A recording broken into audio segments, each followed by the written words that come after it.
Buenos días, vamos a dar inicio a la audiencia programada para esta fecha en el expediente 29-2017-33, que tiene que ver con la apelación de auto de prisión preventiva interpuesto por los abogados defensores de Randall Edgar Campos Flores, Luis Felipe Pardo Narváez, Richard James Martín Tirado, Weiden García Roja, Luis Fernando Pebe Romero, José Humberto Abanto Verástegui, Alejandro Orlando Álvarez Pedrosa, Ramiro Rivera Reyes, Franz Nuncio, Fernando Müller Caminiti, Fernando Cantuaria Salaverri, Mario Eduardo Juan Martín Castillo Freire, Marco Ricardo Espinosa Rimachi, Alfredo Enrique Zapata Velasco y Daniel Martín Linares Prado, en el extremo que declaró fundado en parte el requerimiento fiscal de prisión preventiva por el plazo de 18 meses.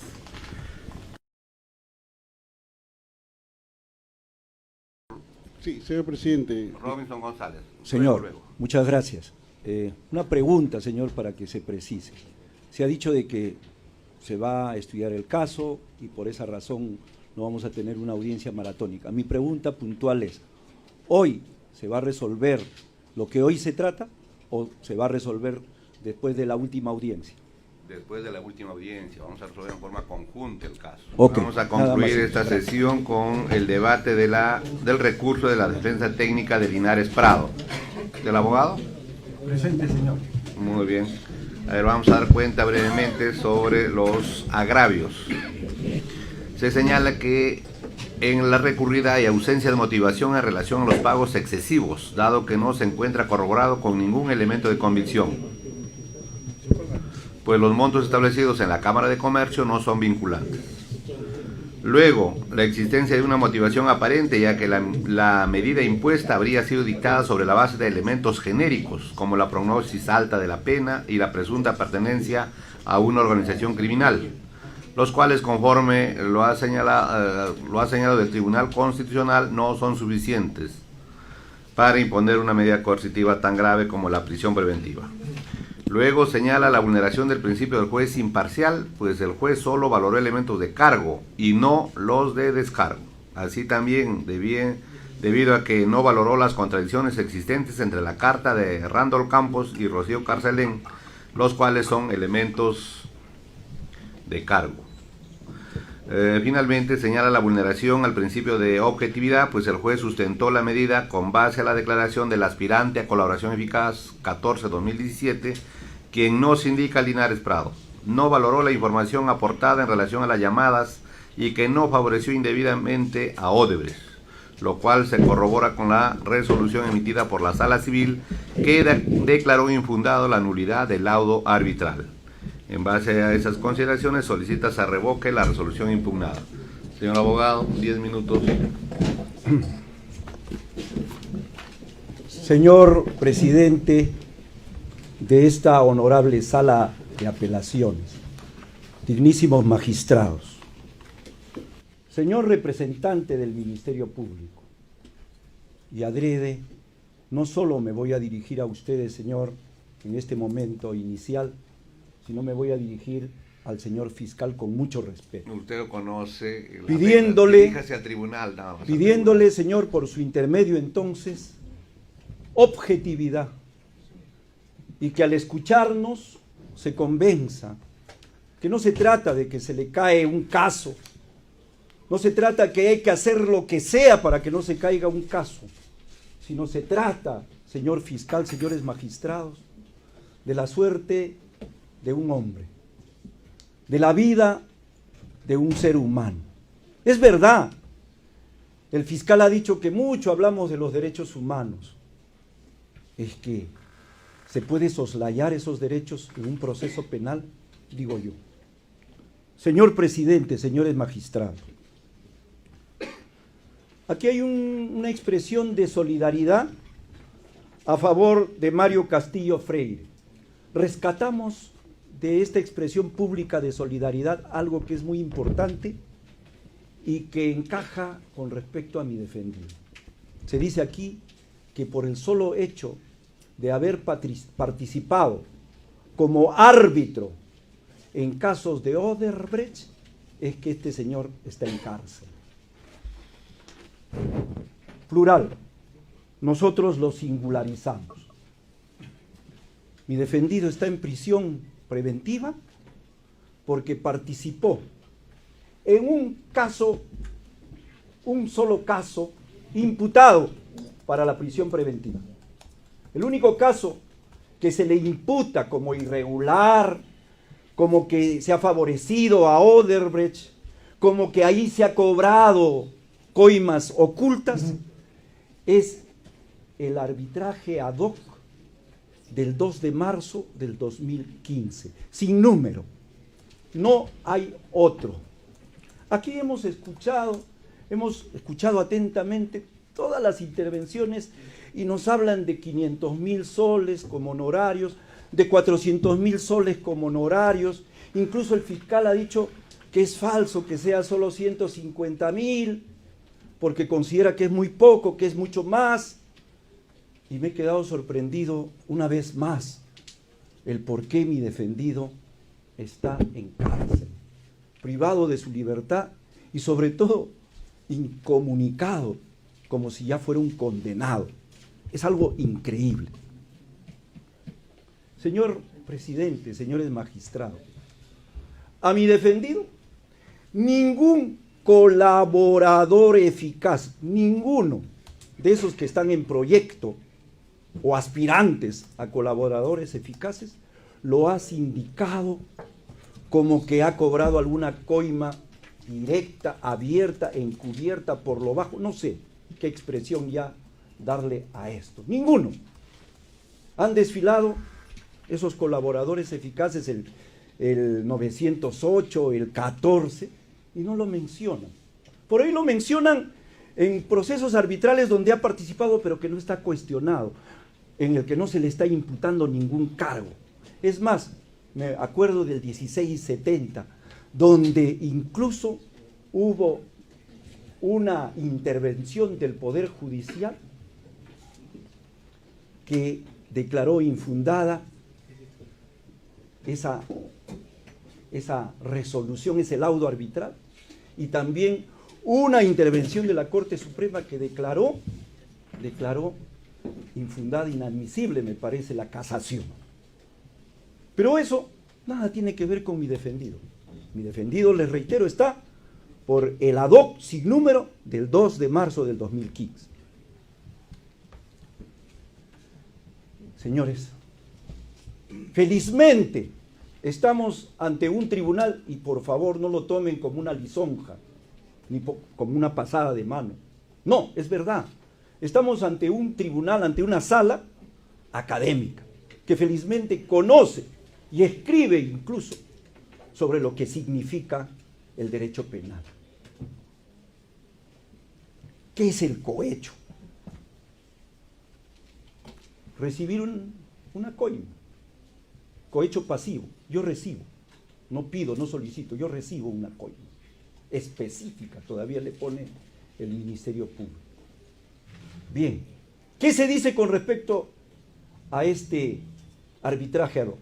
Que mi defendido habría recibido, aparte de los 40.000 que en el acta de instalación de este proceso arbitral se había señalado, 350.000 más, porque le dicen que él recibió como honorarios 354.000 y pico de soles. Hecho totalmente falso. Y no porque lo diga mi defendido, sino la señora Carreño Carcelén, cuando hace su informe, y es utilizado, incluso es utilizado por el Ministerio Público como un elemento de convicción supuestamente en contra de mi defendido. Cuando hace la presentación del cuadro donde se señalan los honorarios, señala claramente, está hablando de honorarios, no de pago de coimas. De honorarios, señala que mi defendido recibió 153.000 y pico de soles. 153.000. No 394.000. Se lo dijimos al juez. Y señor, aprovecho para remitirme a nuestra intervención que está filmada y hay audio en la audiencia de prisión preventiva. Se lo dijimos al juez. El juez, ¿acaso ha escrito una sola línea con respecto a este hecho? No.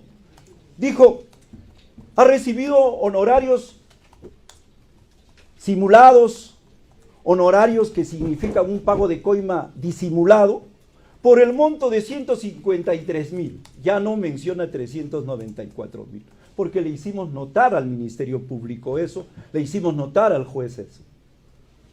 Pero sin embargo, señor, también le dijimos al juez, es verdad que en el inicio, en el acta de instalación de este proceso arbitral se señala 40.000, pero allí todavía no se había leído la demanda, no se sabía la complejidad del caso, no se sabía si iba a ser a dedicación exclusiva o no.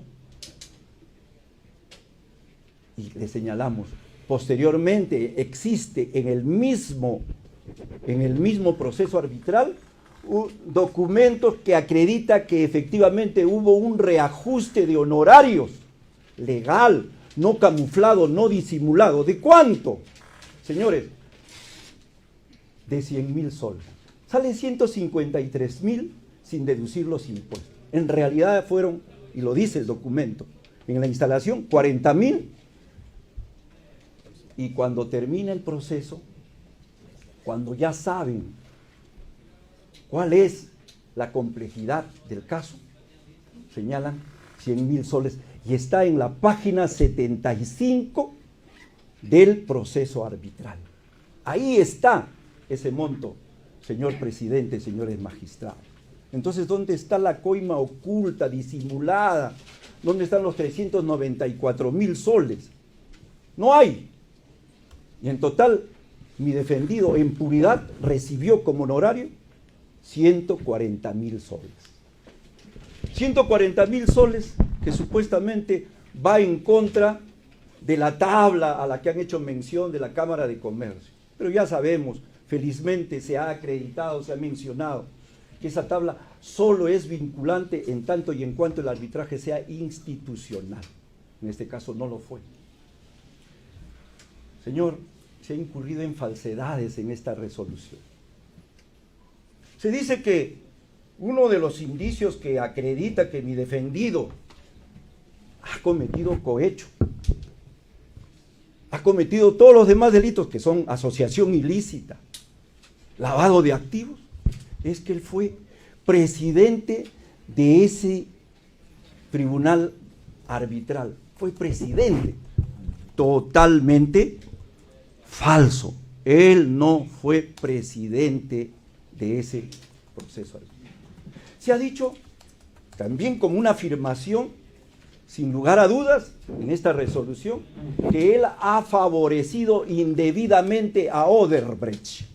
Nosotros se lo hicimos notar que no era así, porque este laudo arbitral fue materia, señor, fue materia de una pedida de anulación del laudo arbitral ante el Poder Judicial. La Sala Civil Comercial, en una resolución, si mal no recuerdo, 9 del 21 de diciembre del 2015, señaló infundada la anulación. ¿Qué cosa quiere decir en términos legales, señor? Esto quiere decir que lo que habían resuelto en este laudo estaba conforme a ley. Le dije al juez, si no hubiera sido así, con ese criterio, los miembros de esa sala comercial también tendrían que estar imputados y su decisión en tela de juicio. Señores magistrados, otra de las falsedades, porque es falso, es que se dice que mi defendido es uno de los que habría recibido la coima. ¿Por qué? Porque indistintamente el concedente y el concesionario, el Ministerio de Transportes y Comunicaciones y Odebrecht, lo habrían designado y él, sin escrúpulo alguno, habría aceptado ser árbitro de Odebrecht en algunos casos, ser árbitro de del concedente en otros casos. Falso. Mi defendido única y exclusivamente, porque lo recomendó el estudio Sterling, fue árbitro de Odebrecht, no del Ministerio de Transportes y Comunicaciones. Señor, se ha dañado al Estado. Señor, aquí no se ha señalado ninguna cuantía. Este laudo arbitral tiene que ver con una póliza de seguros a posteriori. Se ha dicho que Odebrecht pagó los honorarios, ahora se dice los 153,000, los pagó. Se ha dicho eso.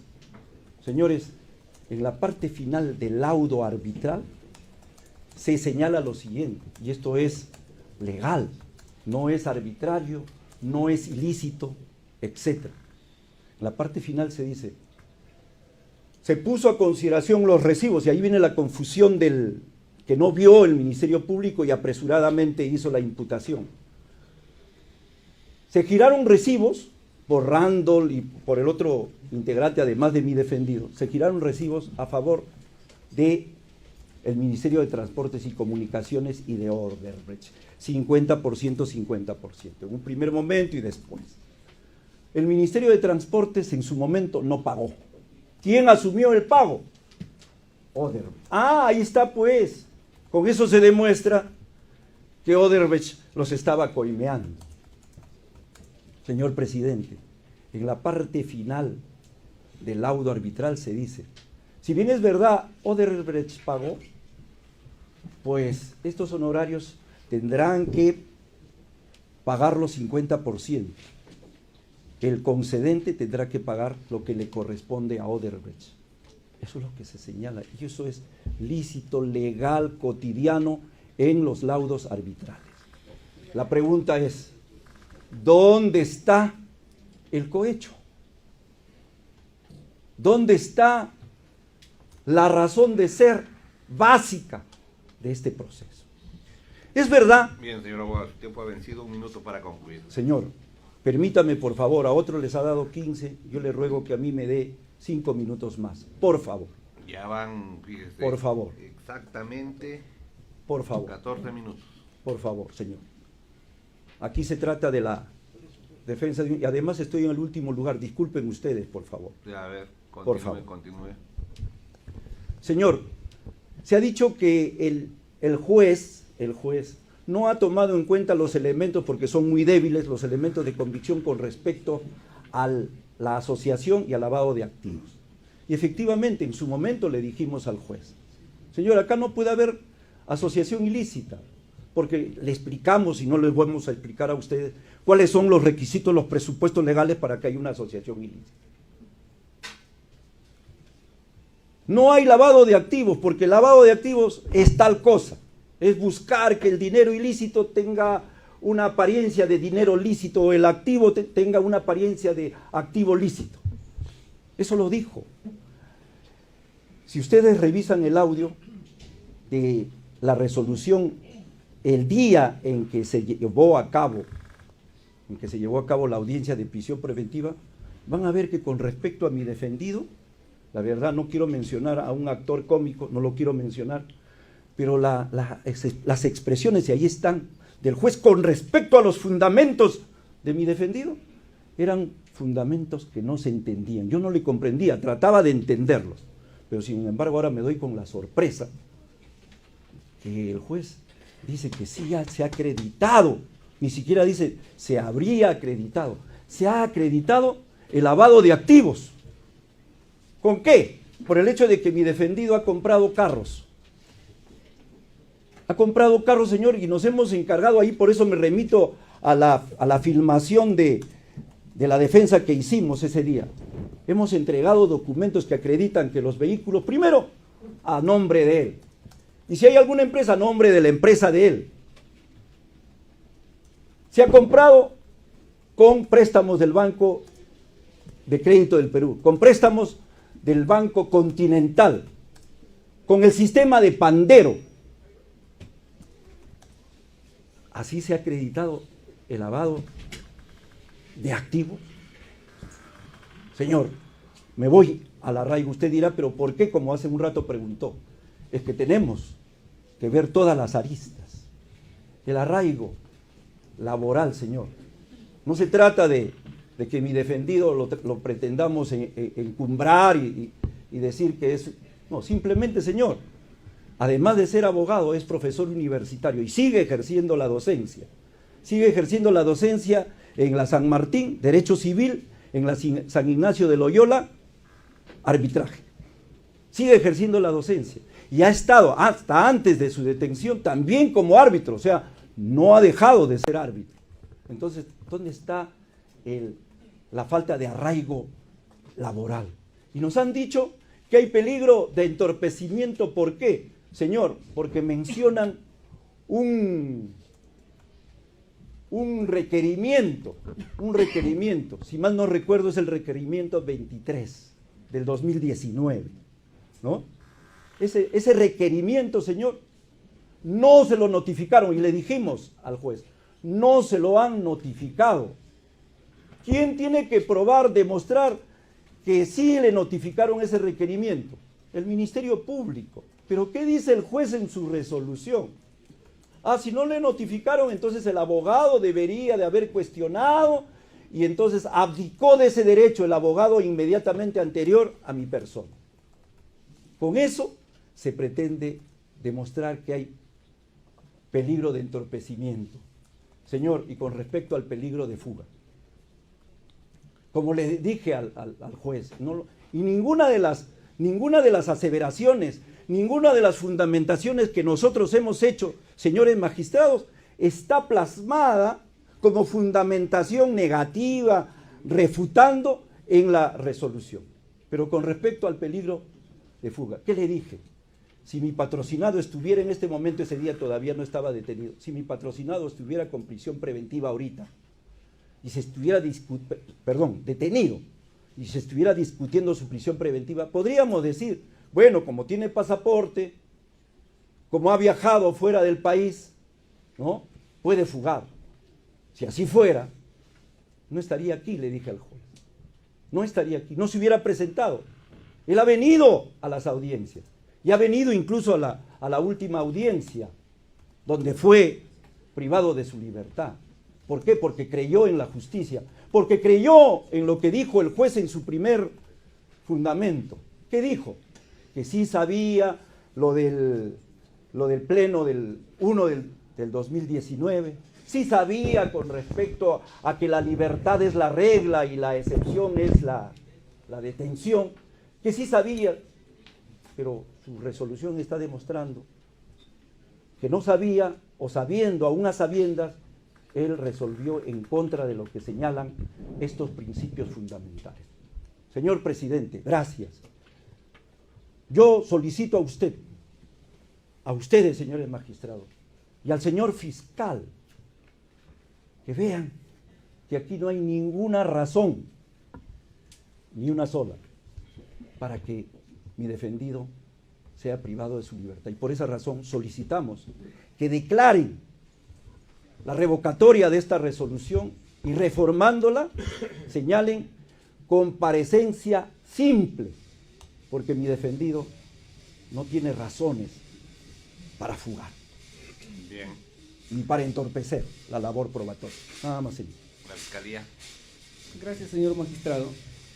Para que pueda entenderse el contexto de nuestra argumentación en lo que respecta a la situación del señor Linares Prado, tenemos que hacer una breve reseña de la estructura de este caso, señores magistrados. En horas de la mañana hemos tenido oportunidad de desarrollar el debate sobre la medida de prisión preventiva dictada contra árbitros a quienes se indica haber recibido sobornos de manera directa en el caso de los llamados procedimientos arbitrales institucionales administrados por la Cámara de Comercio de Lima. En ese grupo de procedimientos arbitrales, señores jueces superiores, los procedimientos institucionales, los que se rigen y son administrados por un centro de arbitraje, en el caso concreto, la Cámara de Comercio de Lima, la figura del colaborador eficaz 14-2017 es la que vincula la actuación ilícita de Odebrecht como organización criminal con los árbitros imputados, toda vez que señala que es Horacio Canepa quien directamente les entregaba los sobornos como bonos de éxito. En una segunda parte del grupo de debates que hemos tenido durante esta audiencia, hemos visto el caso de procedimientos arbitrales ad hoc. Procedimientos que, como ya he indicado, y quiero insistir en lo mismo porque se trata de una situación muy importante, son procedimientos arbitrales cuya adopción suministra no solo a los propios integrantes del tribunal arbitral, sino a las partes en conflicto una serie de licencias, una serie de libertades que en el presente caso han sido utilizadas en sentido delictivo, fundamentalmente en lo que respecta al establecimiento de los honorarios profesionales. Por ejemplo, hemos indicado, y aquí no estoy haciendo mención a la situación de otros diputados, es solamente una cuestión de referencia. Hemos indicado, por ejemplo, que en el procedimiento arbitral en el que laudaron el señor Cantuarias Salaverry, el señor Müller Caminiti y el señor Canepa Torre, existe una figura que los vincula con Odebrecht y con el pago de sobornos. El colaborador eficaz 508-2019, el colaborador eficaz 908-2019 y el propio funcionario Ronnie Lord Campoverde. Otro procedimiento arbitral ad hoc también en el que laudaron los señores Abanto Verástegui, Rivera Reyes y Álvarez Pedrosa están vinculados también delictivamente en el sentido del cohecho con Odebrecht a través de figuras representativas de esa empresa: el colaborador eficaz 508-2019, el colaborador eficaz 908-2019 y Ronnie Lord Campoverde. Finalmente, en el procedimiento arbitral ad hoc en el que intervinieron el señor Castillo Freire, Zapata Velasco y Espinosa Rimachi, existen otras dos figuras de Odebrecht que los vinculan con la solicitud y la recepción de dádivas o prebendas: el señor Paredes Reyes y el señor Cáceres Andonaire. El caso concreto, señor magistrado, es que al imputado Daniel Linares Prado se le incrimina, bajo título de cohecho pasivo específico, por haber recepcionado sobornos en el marco del procedimiento arbitral ad hoc sin número, cuyo laudo final se emitió el 2 de marzo del 2015. En el marco de ese procedimiento arbitral, con propósito precisamente o con ocasión de la liquidación de los honorarios arbitrales, se habría efectuado un pago de soborno al señor Linares Prado, pues a él le correspondería haber cobrado, según la imputación fiscal, 40.000 soles y habría percibido, sin embargo, 394.570 soles, es decir, existiría un soborno encubierto de 354.570 soles. Habida cuenta también en este caso, se maneja el dato indiciario incriminatorio que Odebrecht subrogó a la demandada en el pago precisamente de los honorarios restantes de los árbitros integrantes del tribunal. Sin embargo, señores magistrados, a diferencia de lo que ocurre con los anteriores procedimientos arbitrales que me he permitido reseñar, los procedimientos ad hoc puntualmente, en el caso del señor Linares Prado, la Fiscalía, bajo el entendimiento correcto de lo que significa el deber de objetividad, entiende que no existe una figura personal como el colaborador 14-2017 o como los colaboradores 508 y 908 del 2019 o como los señores Paredes Reyes y Cáceres Andonaire, que vinculen la actuación del tribunal arbitral con el pago de dádivas o prebendas por parte de Odebrecht. Y eso la Fiscalía lo tiene que admitir, aun cuando el juez de primera instancia haya admitido o haya valorado en este caso una sospecha a nivel de gravedad o una sospecha fuerte. En ese entendido, señores magistrados, considerando puntualmente que en el caso del señor Linares Prado, y en lo que respecta puntualmente a este procedimiento arbitral ad hoc, esta situación no es extendible, insisto, a los demás procedimientos arbitrales ad hoc, porque en los demás procedimientos arbitrales ad hoc sí existen figuras personales, algunos colaboradores, otras personas plenamente identificadas, que vinculan directamente la actuación funcionarial corrupta de Odebrecht con la entrega de dádivas. En el caso del señor Linares Prado no existe esa vinculación y a criterio de la Fiscalía, la Sala, evidentemente merituando estos elementos de convicción, podría advertir eventualmente la posibilidad de aplicar o adoptar una medida menos gravosa o menos intensa a la adoptada por el juez de primera instancia. En lo que sí nosotros nos permitimos diferir de la postura planteada por la defensa es en la necesidad de adoptar alternativamente una medida como la de comparecencia simple, porque en este caso el juez sí ha advertido, y creo que razonablemente, la existencia de un peligro procesal que tiene que conjurarse. Un peligro procesal en la vertiente de peligro de fuga y en la vertiente de peligro de obstaculización procesal, que eventualmente podría, insisto, generar una medida menos intensa que la sostenida o que la plasmada por el juez en la resolución de primera instancia. Eso es, señor juez, puntualmente lo que tenemos que mencionar.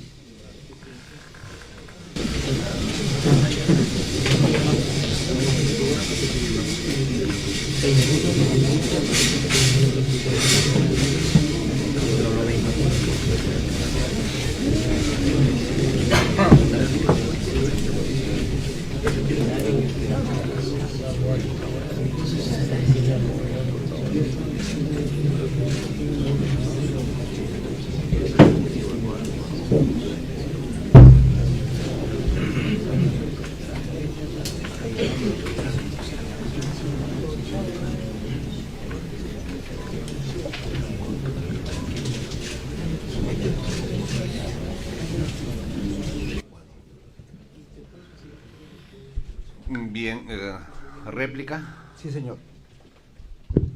En primer lugar, agradezco la objetividad. En segundo lugar, con todo respeto, se sigue insistiendo en los 394.000.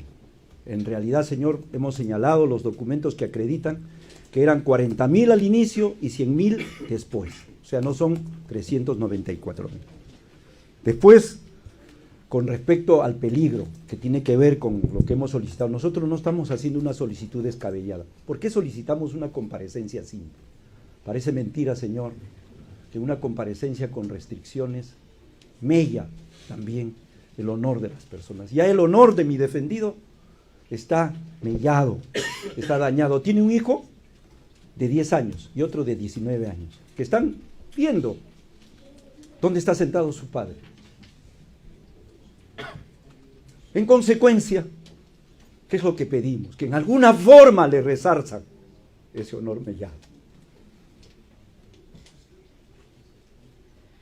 Por esa razón es que consideramos que no hay, porque ¿en qué se basa el juez? Reitero, señor, disculpen la redundancia, en que mi defendido no habría entregado sus ingresos y egresos cuando se lo requirieron. Esa notificación nunca le llegó. Y el día de la audiencia, señor, entregamos varios documentos que al parecer el juez no tomó en cuenta. Y en esos documentos están los ingresos y egresos. No entregó esos ingresos y egresos única y exclusivamente porque no le llegó la notificación a él. Nada más, señor. Por esa razón solicitamos, en discrepancia respetuosa con el fiscal, que la medida sea de comparecencia simple, señor. Salvo mejor parecer. ¿Algo que alegar, señor fiscal, finalmente? Sí, señor magistrado, insistir en que en el presente caso, aun cuando desde la perspectiva, claro, de la Fiscalía Superior no pueda seguir sosteniéndose un nivel de sospecha grave por el delito de cohecho pasivo específico, sí existe sospecha reveladora, por lo menos con respecto a este delito y también a los delitos de asociación ilícita y lavado de activos, sumado a que el juez razonable y correctamente ha estimado que en el presente caso sí concurren datos que autorizan a afirmar la existencia de un peligro procesal. Y en la medida en que existe por lo menos el presupuesto del peligro procesal, se hace necesaria la adopción de una medida que, sin ser intensamente aflictiva como la prisión, garantice de manera eficaz los fines del proceso, eventualmente estableciendo una serie de reglas de conducta o comportamiento para el imputado Linares Prado, cuya combinación además la ley procesal penal permite con un impedimento de salida del país a efecto de cautelar adecuadamente los intereses de este proceso, y enfatizando que la postura de la Fiscalía sostenida al respecto se centra única y exclusivamente y se limita a este procedimiento arbitral, no a otros en donde sí existen figuras personales, algunas protegidas bajo la figura del colaborador y algunas abiertamente identificadas que vinculan a los árbitros con el pago de dádivas por parte de otros. Bien. A ver, una precisión del doctor Guillermo Piscoya. Señor fiscal, usted está dejando la posibilidad de que se pueda imponer una medida menos gravosa, ¿no? Ha señalado el impedimento de salida del país, pero ¿qué otras reglas desde el punto de vista de la Fiscalía serían suficientes para garantizar la sujeción del procesado, del imputado al proceso? En el entendido de que a veces cuando se deja al tribunal decidir sobre determinada regla de conducta, en la eventualidad de que nosotros lleguemos a ese análisis, a veces algunas reglas de conducta pueden perjudicar algunos derechos del imputado, porque ya hemos tenido situaciones anteriores referidas a su actividad laboral y que afectan. Entonces, en la eventualidad que como usted dice, se llega a determinar una medida menos gravosa, ¿cuáles son las que la Fiscalía propone? Por supuesto, señor magistrado, gracias por la solicitud de la precisión. Además, evidentemente, del impedimento de salida del país, que garantizaría medianamente al menos que el imputado no traspase las fronteras de nuestro país, la obligación de concurrir cada 7 días al despacho judicial a efecto de registrarse a través del sistema biométrico, la obligación de no ausentarse prolongada e irrazonablemente de la localidad en la que se desarrolla este proceso, que es precisamente la de este distrito judicial, sin autorización y permiso previo del juez, y la obligación de comparecer tanto a los llamamientos fiscales como a las audiencias convocadas por el Poder Judicial en las veces en que sea convocado. Esas son las reglas de conducta que, desde la perspectiva de la Fiscalía, sumada a el pago evidentemente de una caución que establece también el artículo 271 del Código Procesal Penal, que la Sala tendría a bien estimar razonablemente, aseguraría en teoría por lo menos la sujeción del imputado. Entonces, recapitulo: el impedimento de salida, el registrarse biométricamente cada 7 días, el no abandonar o no ausentarse de la localidad de su residencia en la que se desarrolla este proceso sin autorización del juez, y el pago de una caución económica. Bien. Bien, señor Linares Prado, póngase de pie. ¿Quiere dirigirse al tribunal? A ver, 3 minutos. Sí, sí, señor presidente, señores jueces superiores. La verdad que tenía en estos días que hemos estado en esta prisión de máxima seguridad, creo de una manera exagerada, desproporcionada, irracional, poder un poco reflexionar sobre esta situación que me ha tocado vivir, que lamentablemente me ha tocado vivir con la dureza que eso ha significado. Y leyendo a nuestro Señor en sus palabras sabias puestas en el libro, la Biblia, que ilumina nuestros días y nuestros caminos, y como lo señalé en la audiencia que precedió a esta con el juez Chávez Tamariz, que guía nuestro proyecto de vida, aquello que nosotros nos hemos propuesto hacer a lo largo de los años que nos toca estar en la tierra, encontré una palabra de Isaías que decía: miren, un rey reinará con rectitud y los gobernantes gobernarán con justicia. Y eso es lo que vine a buscar en esta sala, a que la verdad se transparente, a que la justicia llegue para mi caso. Y felizmente he encontrado en las palabras del Ministerio Público, que ha reconocido que la verdad se ha abierto paso, que ellos se han dado cuenta de esa verdad. Pero lo que no encuentro en las palabras del Ministerio Público es la rectitud que deben guiar también ese temperamento. Y lamentablemente no lo encuentro, porque no veo por qué razones tengan que imponerse una restricción a mi persona. Primero, porque parten de una afirmación absolutamente falsa, y que ustedes la van a poder corroborar, y se lo señalo expresamente. Miren la página 263 del requerimiento. Dicen, como teoría, que recibí 394.000 soles cuando eso corresponde a una fantasía, a una ilusión, a una mentira, a una novela, porque sacan esa suma de supuestos recibos por honorarios profesionales proporcionados por el presidente del tribunal arbitral, no por mí, no por mi persona, ni por lo que dijo el concesionario, que dijo que pagó 153.000 soles, que eran 140.000 más las retenciones de ley. No, a mí solo se me pagó los 140.000 soles que fueron liquidados y que fueron de conocimiento de las dos partes, concedente, concesionario, además de Ocitrán, que participó en este proceso, y que admitieron el pago de esos 140.000. El control de los honorarios arbitrales no está ni en la Cámara de Comercio, ni en la Cámara de la Universidad Católica, ni en ningún centro arbitral. En el caso de ADOC, el control de los honorarios arbitrales corresponde a las partes, quienes tienen que decir si están conformes o no con ese honorario. Ninguna de las partes lo cuestionó. Esos 394.000 soles corresponden a los honorarios que emitió erróneamente el presidente a una parte y a la otra parte. Y que no lo restó y que la suma y que en la página 263 se señala, se deduce que Daniel Linares recibió la misma cantidad. Por Dios, señores magistrados superiores, ¿cómo se me puede haber privado durante más de una semana de mi libertad en una prisión preventiva? Disculpen ustedes, por una deducción. No tiene ningún sentido. No tiene ningún sentido, señores jueces superiores. Le entendemos, señor, le entendemos, tranquilo. Le suplico que me disculpe, pero es que realmente son situaciones que escapan a toda razonabilidad, no solamente desde el punto de vista jurídico, sino desde el punto de vista humano. Y le pido, nuevamente me perdone, y lo que le quiero pedir también, señores jueces superiores, es que vean que esta situación la analicen, que la vean objetivamente, que es lo que ha reclamado mi defensa, la objetividad, que vean realmente si es que esto ha sucedido, esto no ha sucedido. En el único caso que se me imputa, que es este caso ad hoc, soy solamente yo el imputado. Suficiente. Solamente suficiente. yo. Muchas gracias. Tome asiento. Permiso. A ver, aquí se presenta una pequeña incidencia que tenemos que resolver inmediatamente, en el sentido de que el Ministerio Público ya no insistiría en la prisión preventiva del procesado, y más bien habría una discordancia entre la defensa y la fiscalía, en el sentido de que la fiscalía pide comparecencia con restricciones y la defensa comparecencia simple, y eso por supuesto nos va a llevar tiempo en determinar si le correspondería al imputado comparecencia con restricciones o simple, pero lo que queda claro para el tribunal es que no puede seguir detenido. ¿Está de acuerdo, señor fiscal, con eso? Conforme, señor. ¿O no le he entendido bien? Sí, ¿no? Sí, es correcto. Bien, entonces, vamos a deliberar.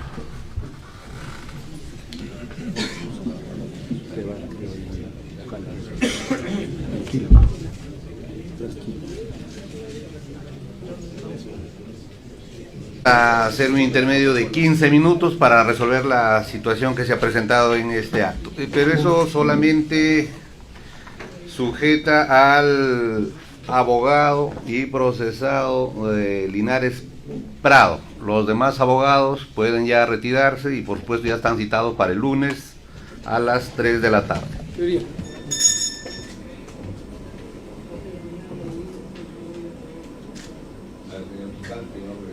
Abogado, el colegiado luego de deliberar ha llegado a la decisión de emitir la siguiente decisión. En el proceso 0029-2017-33, en el proceso que se sigue,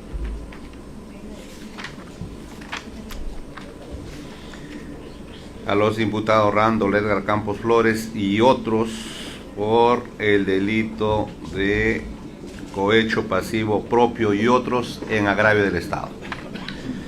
Se va a emitir en este proceso la resolución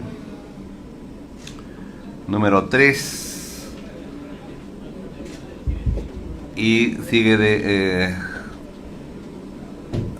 el siguiente contenido. Lima, 15 de noviembre del año 2015. Vistos 2019, disculpen, el 15 de noviembre del año 2019, vistos en audiencia pública sobre apelación de auto de prisión preventiva al procesado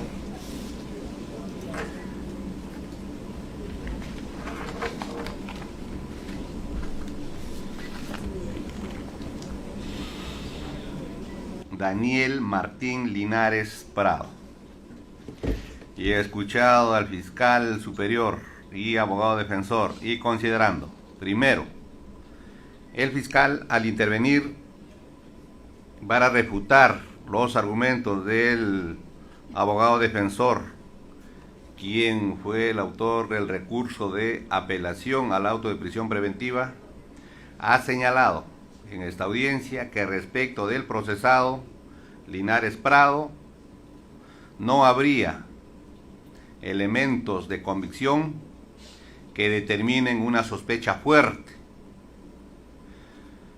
respecto a su vinculación con los delitos objeto de investigación, por lo que ha señalado que deja criterio de la sala imponer una medida coercitiva menos gravosa. Segundo, en el inciso B del artículo 24 de la Constitución, del artículo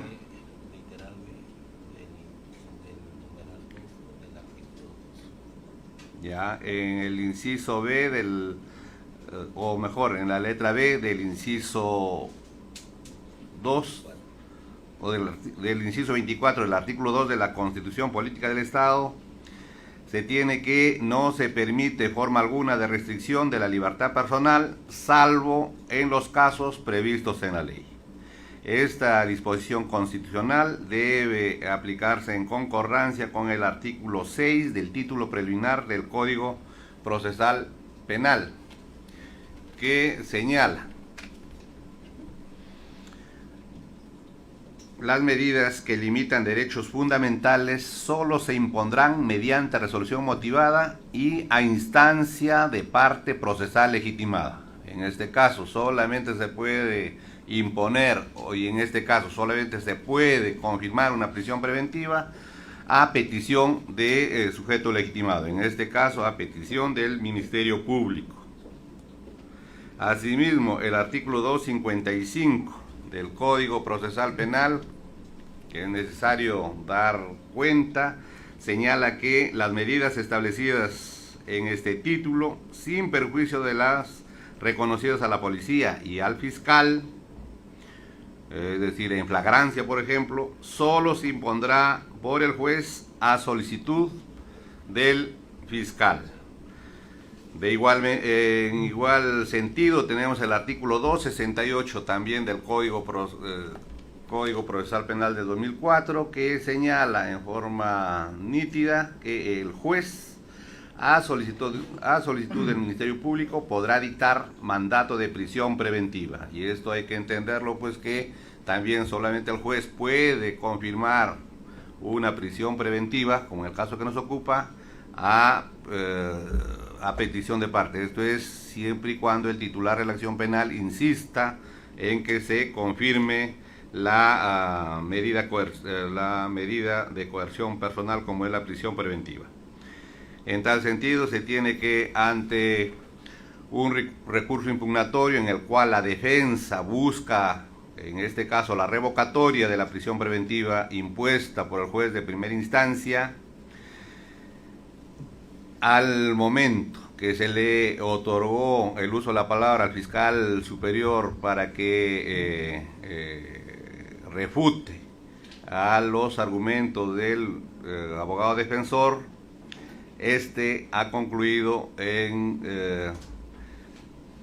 no defender la pretensión inicial efectuada por el Ministerio Público, esto es por el fiscal provincial, en el sentido que solicitaban la prisión preventiva, petición que fue aceptada por el fiscal o por el juez de primera instancia. Sin embargo, en este acto que estamos resolviendo los recursos impugnatorios de apelación de los abogados defensores, insistimos, el fiscal superior no ha defendido esta pretensión inicial y más bien ha solicitado que el colegiado imponga una medida de coerción personal menos gravosa. En consecuencia, no existiendo pedido del Ministerio Público para confirmar la prisión preventiva dictada por el juez de primera instancia en contra del investigado Daniel Martín Linares Prado,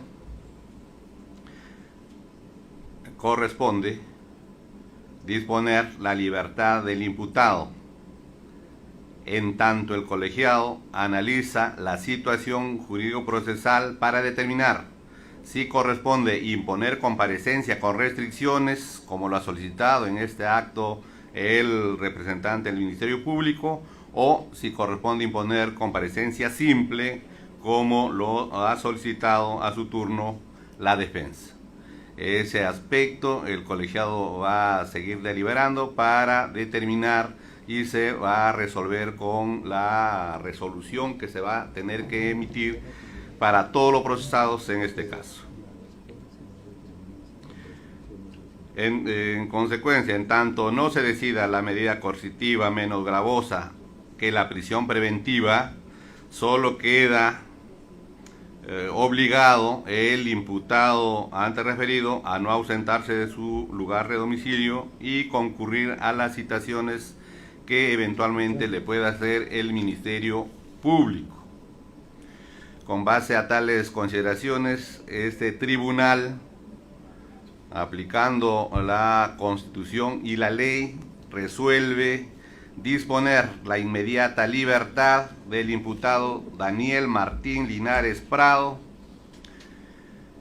en el proceso que se le sigue por los delitos de cohecho pasivo propio y otros en agravio del Estado.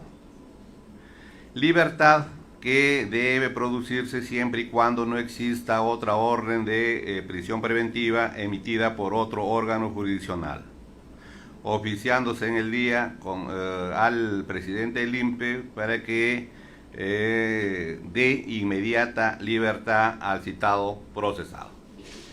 Suscriben la resolución Salinas Siccha, juez superior y presidente, el doctor Guillermo Piscoya y el doctor Angulo Morales, jueces superiores de este colegiado.